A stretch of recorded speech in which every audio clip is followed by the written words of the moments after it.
Good afternoon, everybody. Happy New Year.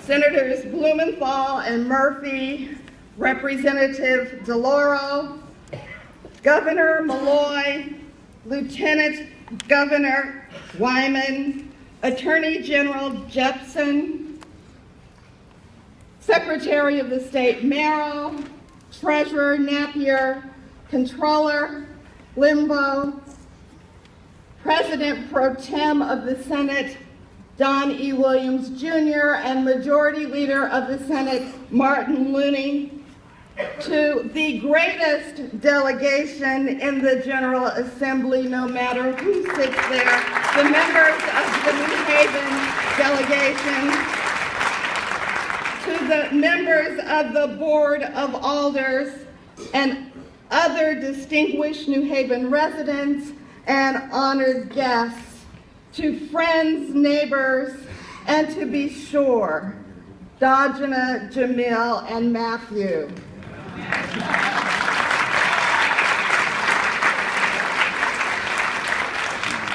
Thank you for joining me here today for a time-honored ceremony that is a New Haven tradition.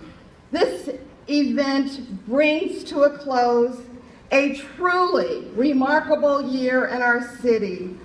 Far too often we take for granted the extraordinary months-long process leading up to this moment. The scheduled, thoughtful, and non-violent manner in which our government transfers authority and responsibility to a new administration for stewardship of this city going forward. On a more personal note, thank you for joining me here today at the Hill Regional Career High School, a beautiful building by any standard, if no one minds me saying so.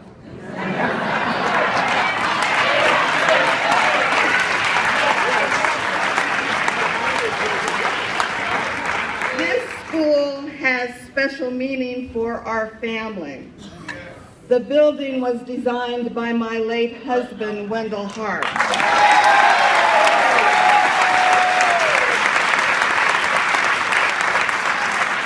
And I chose this location for today's event to honor his memory.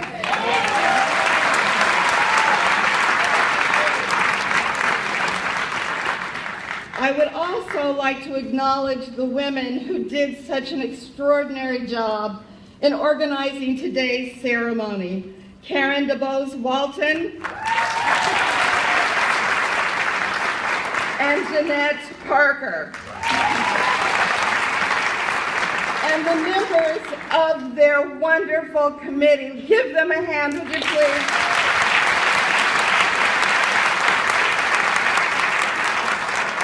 Their efforts prove once again that working collaboratively yields results greater than the sum of their parts.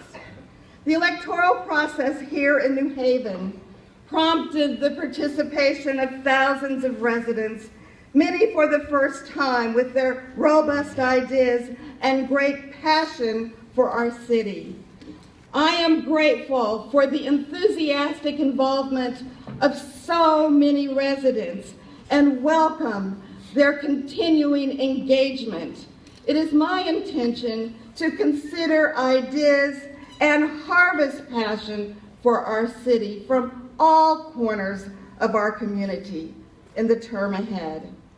Before we move forward, however, I want to first acknowledge the many accomplishments of the previous administration. And I think it is entirely appropriate to pay tribute to our mayor for the past 20 years, John DeStefano Jr.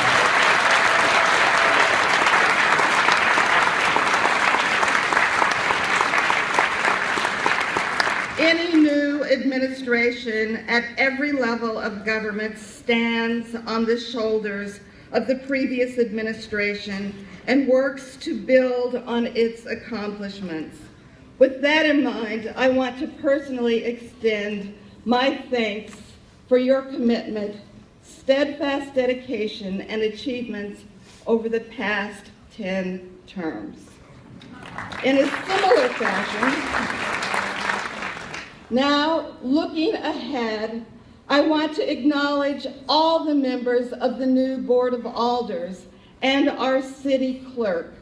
I congratulate you and I salute your willingness to help move New Haven forward in that capacity.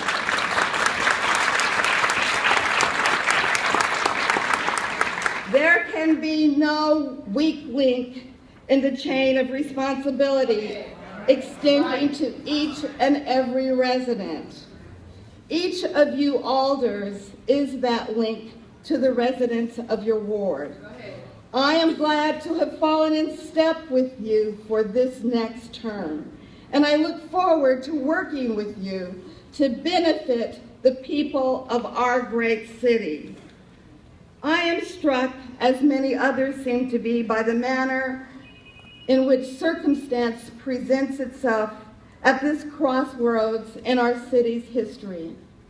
Yes, we now have our first new mayor in 20 years. And yes, last year, Yale inaugurated its first new president in 20 years. And yes, there is a new superintendent at the New Haven Public Schools for the first time in 20 years.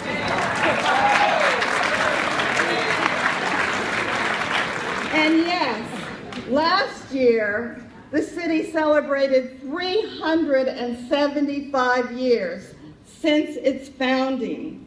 And now I happen to be our city's 50th mayor.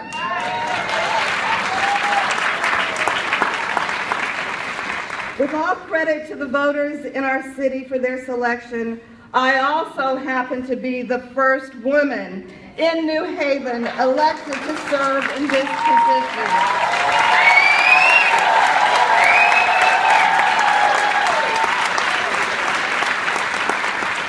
And while we're citing statistics, I also happen to be just the second African American mayor of New Haven. In that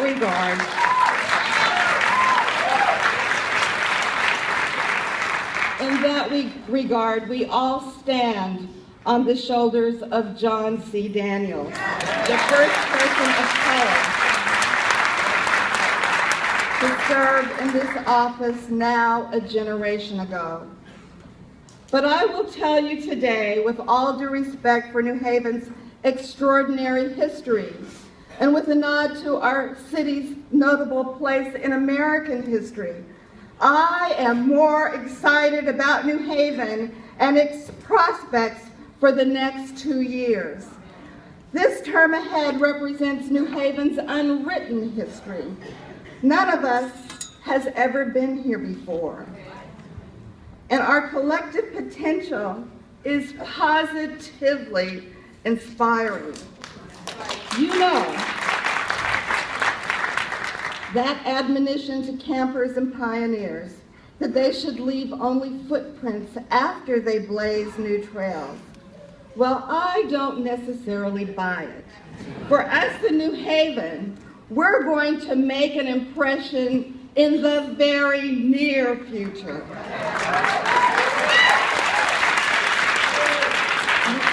We are going to make an impression on city residents, on those in surrounding communities, and we're going to get the attention in Hartford and across Connecticut. And we're going to make an impression far beyond that. That's why I'm excited.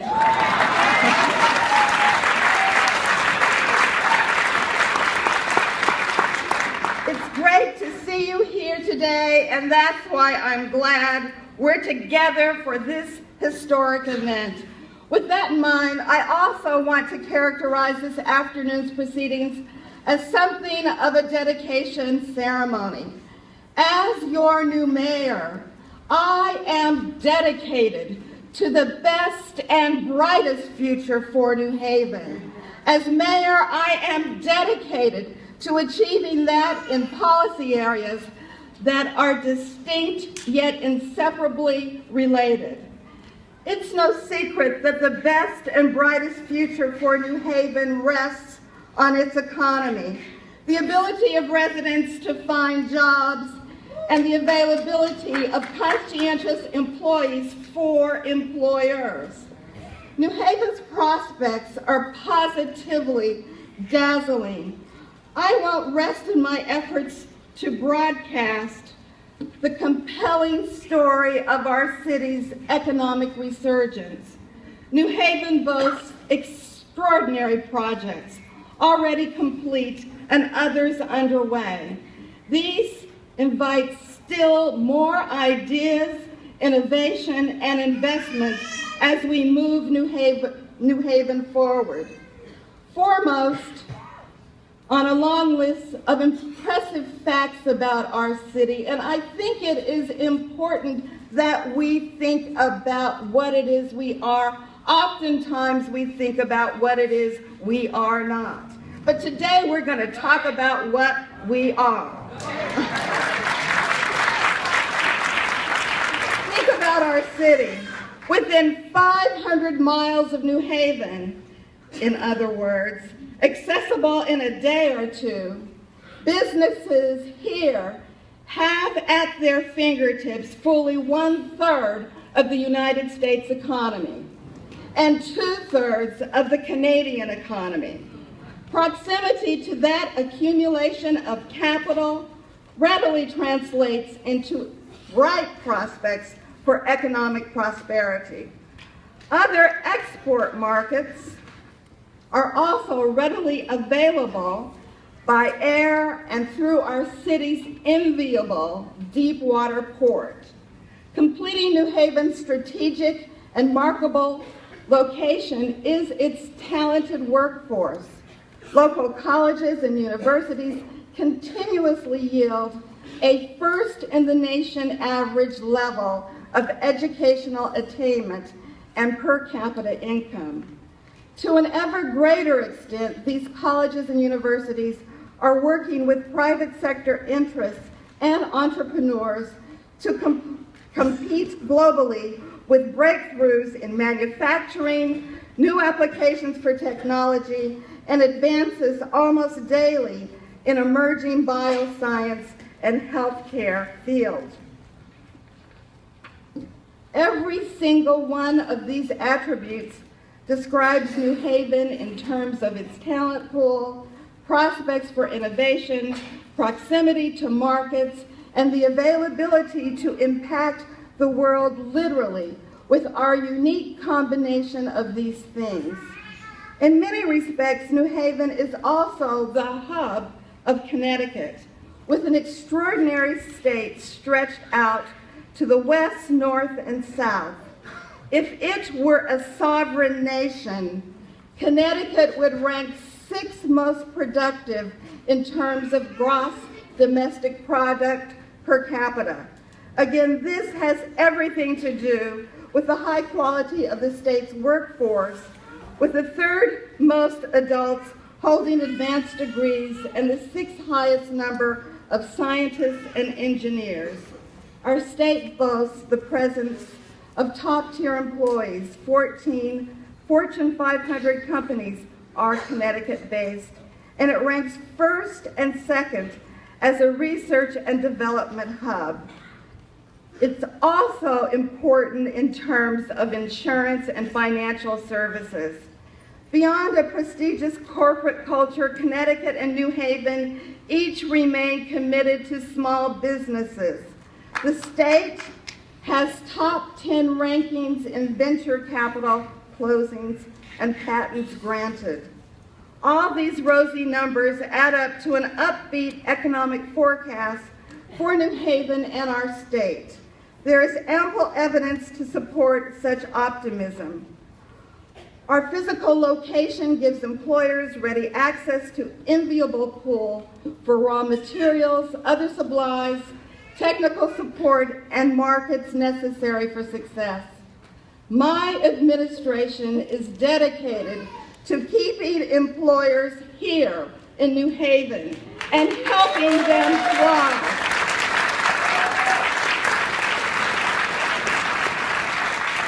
Likewise, I am dedicated to encouraging new, homegrown businesses to grow and prosper in our city. And I will bring new businesses into our city so that those businesses can offer jobs for New Haven residents.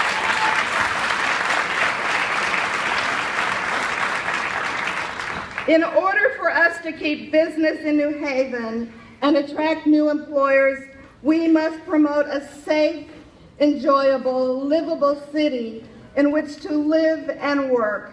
To this end, I am delighted to report my administration will feature continuity at the highest level in our police department.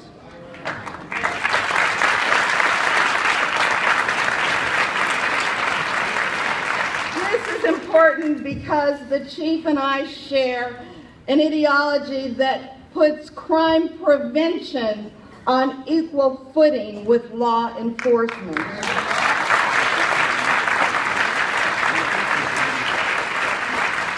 Each of us enthusiastically embraces the concept of community policing, in which officers on the beat get to know neighborhoods and families on a personal basis, develop an ability to help residents as needed, and improve their outlook and prospects when necessary. I have an idea about those who wind up on the wrong side of the law. That there, but by the grace of a loving parent, inspiring teacher, caring member of the clergy, or someone else who got involved could be virtually any one of us.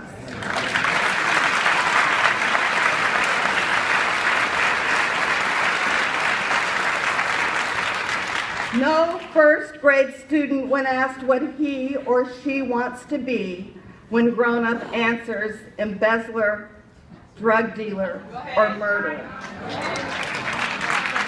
I'm confident that the vast majority of those who commit crimes do so from desperation, not as a career destination.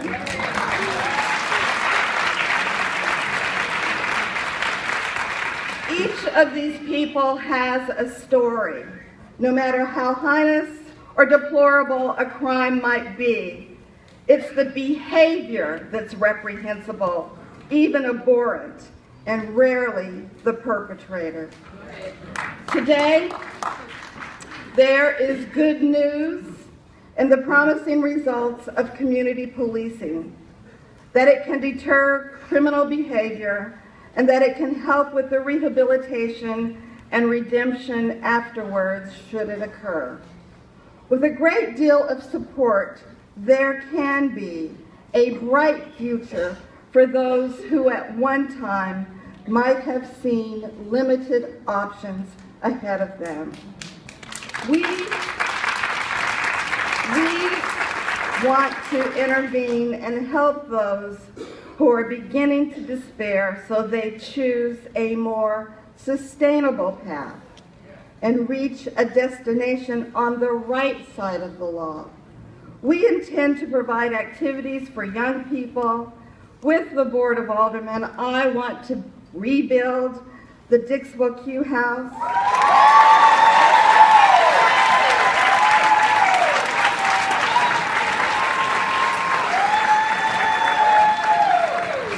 And with others in our community, I want to find a way to breathe new life into a Latino youth development program.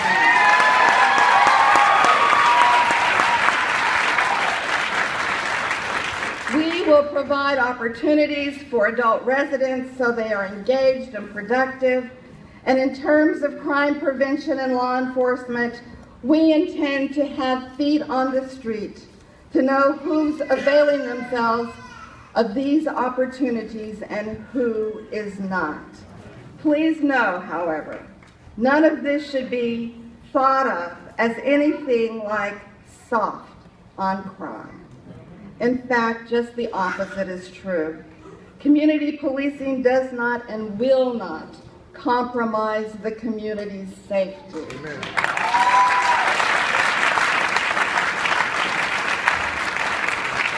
Those who turn their backs on more constructive alternatives will have more deliberately and consciously chosen criminal behavior and will be treated accordingly.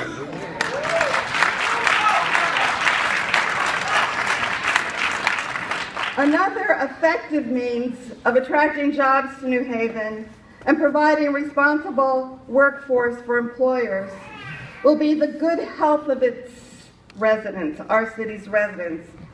In healthcare, the goal is prevention of illness or injury, or restoration of a patient to better health in any case. It is our intention to help our residents realize that goal and enjoy the rewarding results. As of today, with all credit to President Obama and a courageous Congress a few years ago, a new federal law is in effect, the Patient Protection and Affordable Care Act. And we are doing it best in Connecticut thanks to Lieutenant Governor Lyman.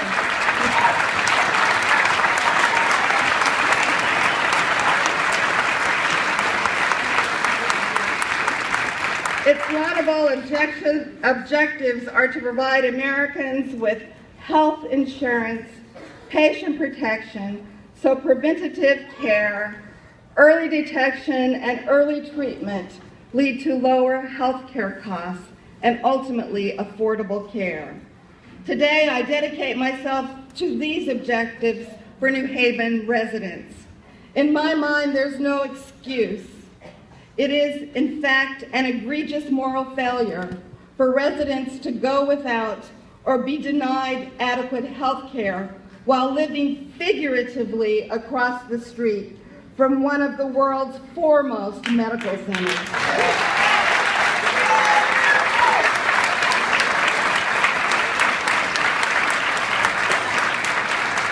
We will move New Haven forward in this direction. A rededication to good physical health among city residents is incomplete without a candid conversation about food supplies in our cities. Hunger continues to haunt an intolerable number of community members. Just as inadequate health care cannot stand in the shadows of world-class hospitals, hunger must not be allowed a place at the table of plenty in Connecticut.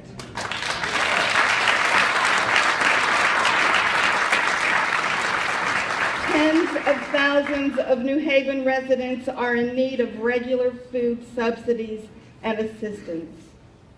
Paradoxically, obesity in New Haven, particularly among children, is also a major concern. Each of these is unsustainable, and each is a direct byproduct of so-called food deserts in parts of our cities. These are not unique to New Haven residents.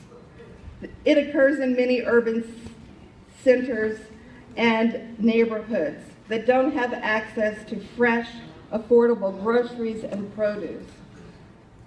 As your new mayor, my administration is dedicated to finding solutions to food shortages and malnutrition and the ill health that results.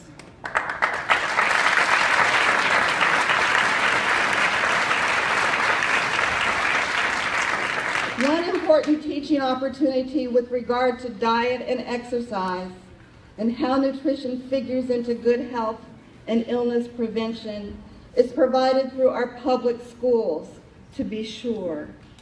The role of public schools has expanded in recent years to include not only meal programs and nutrition guidelines, but preschool child care before and after school and school-based health centers.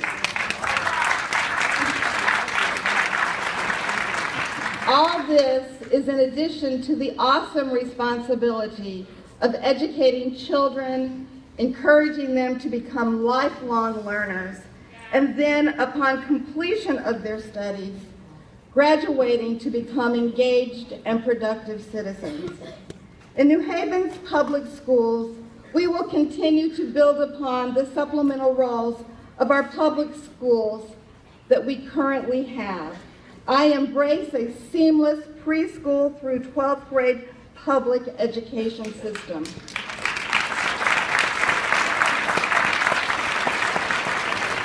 New technology allows remarkable tracking capabilities through which routinely entered data and student progress can be monitored to help each child follow his or her individual learning pathway throughout his or her public education career.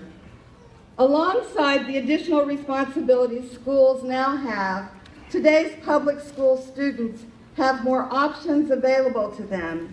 Magnet and charter schools appeal to certain segments of the school-age population.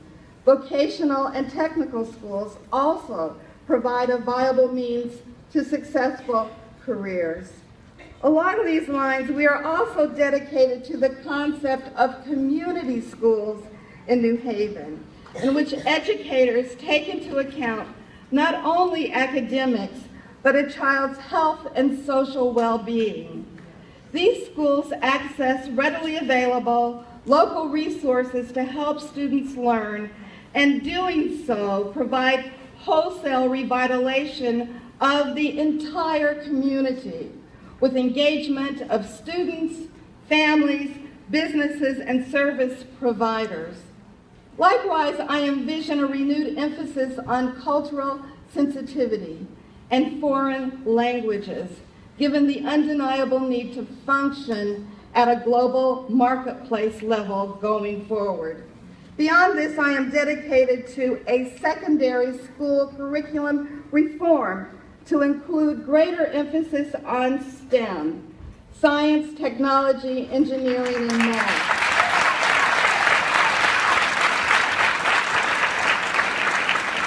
To help students prepare for and succeed in the technology-dependent 21st century.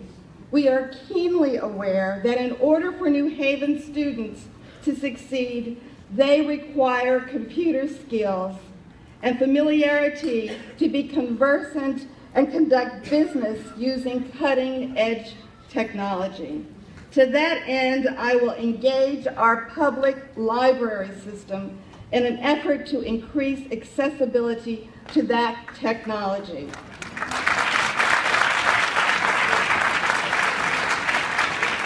I cannot understate the importance of public education going forward.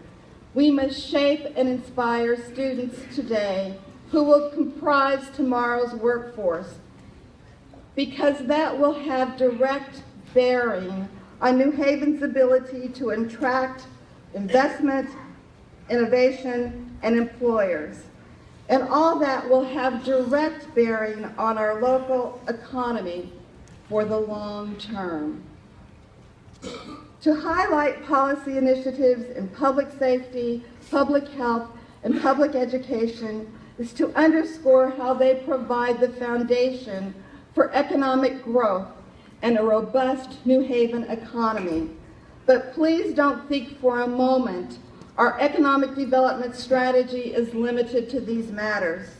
Our city's post-secondary educational landscape is rich in opportunities for continuing education, research breakthroughs, and discovery, all of which contribute to climate-consistent with economic boon. This climate attracts additional scholars, researchers, and investment, all of which will add to New Haven's legacy in this regard. New Haven is similarly gifted with a vibrant arts, history, culture, and tourism sector in which the talent, energy, and creativity on display builds our city and makes it a better place, and you've seen much of it today. There are untold employment opportunities in this sector, and these are to be explored and realized in my administration. At the same time, we cannot ignore the bricks and mortar foundation upon which each of us depends. Public works projects and infrastructure improvements help keep everyone and everything in our city circulating, and they generate jobs besides. As just one example, one of my priorities is to rebuild the city's seawall so residents on the East Shore can rest assured their homes are safe and secure.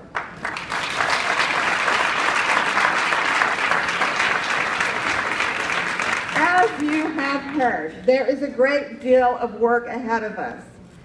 To get it all done, we must put aside our differences. We must work together. We must use our boundless and collective energy to move New Haven forward. It is one thing to be in a remarkable place physically with an extraordinary assembly of human potential at an exhilarating time ripe with need and opportunity. It is something entirely different and greater to be in New Haven, Connecticut, with all of you and so many others willing to seize this moment and build New Haven that is both responsible to everyone who lives here and accountable to all of those yet to come.